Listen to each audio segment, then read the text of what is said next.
Moving on to the mixed tag team match between John Cena and Nikki Bella versus Miz and Maryse. To me, this is the second best built match of the entire card, maybe next to Chris Jericho and Kevin Owens. The promos for this have been absolutely spectacular. The Miz and Maryse with the Total Bellas parody were hilarious every single time they came on. John Cena really picked up the intensity with his promos and even crossed the PG line a little bit, saying the Miz is shooting blanks, and I called him a pussy at one point. It shocked me, and also I was very, very entertained by it. I didn't think this tag team match, when it was rumored back in January, would be something that I would be kind of interested in, but here I am at the end of March, a couple days away from WrestleMania, and it's one of the matches I'm looking forward to.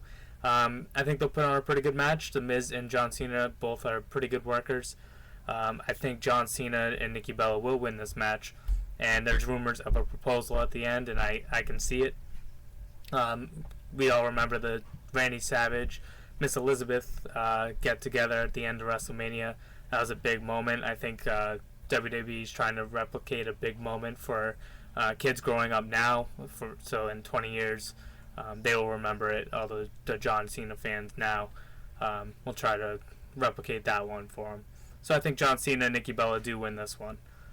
Moving on to the Intercontinental Championship match, it's Dean Ambrose versus Baron Corbin.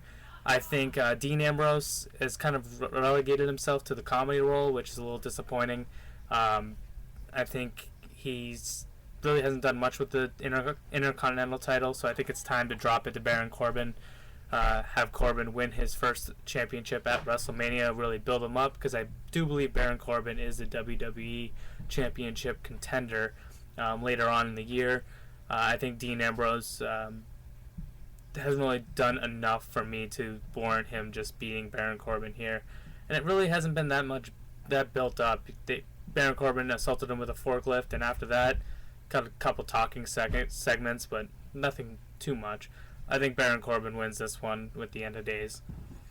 Moving on to the Raw Tag Team Championship match. On Raw, they announced this will be a ladder match, and I believe that's the right move because it just made the match a little more interesting. It also protects the two losing teams. I believe Enzo and Cass do win the championship here for their first title championship, and I think that's well earned. They've put in their time, haven't really gotten in a title shot with the New Day's big record there. And they're one of the most over tag teams in the WWE. So I think it's time to give them their shot as the champions. They've earned it. The ladder match protects Gallows and Anderson and Cesaro and Sheamus, so no one takes a pinfall, so that's good. I think they can come up with a couple pretty good spots here. So I'm looking forward to this one. I think Enzo and Cass do win. Cass climbs up, grabs the titles, and wins it for the two. Moving on to the Raw Women's Championship match, the Fatal 4-Way Elimination match between Bayley, Charlotte, Sasha Banks, and Nia Jax. I think this one's interesting. I would have said Bayley in a heartbeat a couple months ago, but then they gave her the title at Fastlane, which was one of the most confusing booking decisions I've seen. Didn't really make any sense at the time. So now I am doubting Bayley retains. I think Nia Jax should be a monster, and I think she's not going to win. I think we all know that. And I think the best way to kind of try to keep her as a monster, if possible, is to have her eliminated first. It sounds weird, but I think you can do a triple team type finisher with Sasha Banks, Bayley, and Charlotte all ganging up on her and all doing some sort of a finisher of some sort to eliminate her, so it takes all three to get her out. And then I'm going to actually say Bayley gets eliminated second. I think this is where you see a Sasha Banks heel turn, or possible heel turn. And she does something dirty to eliminate Bayley to kind of go one-on-one with Charlotte. And then I think Charlotte does win back the WWE Women's Championship here at WrestleMania. And I believe it'll be her fifth reign, which I think they're really trying to get to Ric Flair's record there, so we'll see. But I'm going with Charlotte in this one. Going on to AJ Styles versus Shane McMahon. This is a match that Surprised me that they're making a traditional match. I know I've seen some designs on the ramp. There's a roller coaster. I think there's a ring above the ring. So I could honestly see Shane climbing up on that thing and jumping down, doing some sort of an elbow on Styles. I think Styles wins. Again, same as Triple H. Shane McMahon does not need to win. Doesn't make any sense. Styles should win this match. I think they'll put on a good match. We saw Shane McMahon do some wrestling with Kurt Angle at King of the Ring. So it's not like he can't do it. And AJ Styles can work with anyone. So I think this one should be a pretty good one. And I think Styles does win this match. And by the way, the build-up hasn't been that bad. I think the car window thing was really well done on SmackDown. So I'm actually kind of looking forward to this one. Then we're going to go to the Undertaker versus Roman Reigns. I think Roman Reigns wins this clean. As I have so much respect for the Undertaker. He's one of my all-time favorite wrestlers. He's just done. Like, his hip can't take it. You can tell he's in pain.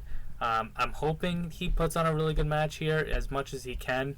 I think we just all need to appreciate what we're going to watch on Sunday with The Undertaker, because this could be the very last match we see of him in one hell of a career.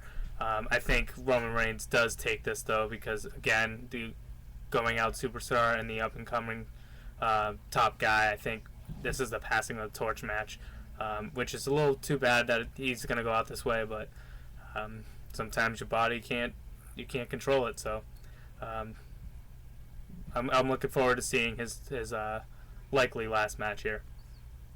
We're going to go to the U.S. Championship match with Chris Jericho and Kevin Owens.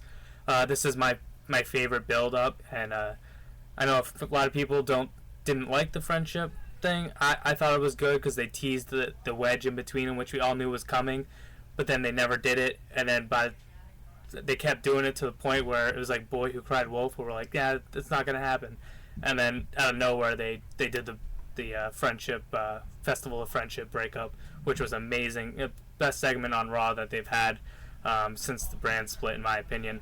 I think Kevin Owens wins this because we all know Chris Jericho is on his way out, and I think Kevin Owens will win the championship here in some sort of a cheating manner, I think, leading to a rematch at Extreme Rules where Kevin Owens destroys Chris Jericho once and for all. But Chris Jericho, this is arguably one of his better runs since he's joined the WWE. So I'm looking forward to this one. I think both of them will put on a really good match and have really good spots. We're going to go to the WWE Championship match with Bray Wyatt and Randy Orton.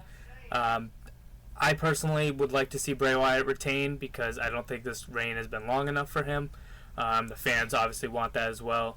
Randy Orton, I actually like how he's built himself as a character in the last few months. It's been a little cheesy, I will admit, but we used to like that in the Attitude Era, so, I mean, you can't really complain too much. I think Luke Harper interfering would be a weird... He won't interfere in favor of Wyatt. I think he's doing well as a babyface and wouldn't really make sense. He might interfere on behalf of Randy Orton at some point after Eric Rowan returns and interferes. I could see that leading to Wyatt and Eric Rowan kind of doing a team up against Luke Harper in the future. Something like that. I can see both of them interfering in this match in some capacity, but I see Bray Wyatt winning with the Sister Abigail. And the last match is going to be the Universal Championship match between Goldberg and Lesnar. I don't think this is a question of who's going to win. I think this is a question of how long it's going to take. Lesnar will win this match, and I think he might do it handily. I'd be surprised if it gets to 10 minutes because I don't think Goldberg can last that long. I just don't. So I'll definitely see a Lesnar beatdown here, creating that beast again, getting that monkey off his back once and for all, and Goldberg can go back to doing whatever he was doing. But this is Lesnar's, and it could start a feud maybe with Roman Reigns later on down the line. I know that's what they want. So we'll see. So just to recap, I have Aries winning it. I have Braun Strowman winning the Battle Royal. I have Alexa Bliss retaining, Seth Rollins beating Triple H. I have Roman Reigns beating The Undertaker, AJ Styles beating Shane McMahon, John Cena and Nikki Bella winning that match, Baron Corbin as the new Intercontinental Champion, Enzo and Cass the new Tag Champions, Charlotte the new Women's Champion, Kevin Owens the new U.S. Champion, and Bray Wyatt retains, and Lesnar the new Universal Champion. And I just realized that's a lot of title changes, but I'm keeping it. I don't care. That's how I'm going with it. So get ready. It's going to be a 6-hour-long show. Then we got TakeOver on Saturday. Got the Hall of Fame Friday, which I always look forward to, and then Raw and SmackDown right after. So it's a lot of wrestling to look forward to. You guys have a good one.